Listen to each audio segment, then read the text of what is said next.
Assalamu alaikum. Welcome everyone.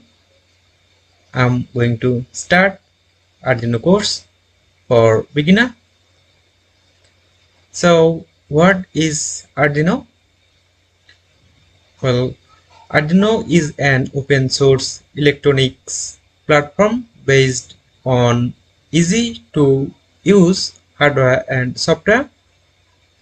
In simple word, it is a small computer in a single IC containing processor core, memories like RAM, ROM, and programmable input-output peripherals. In Arduino, you will find some input and output ports and pins. Out of those, some are analog and some are digital. This course is for them who have at least basic knowledge on electronics and programming.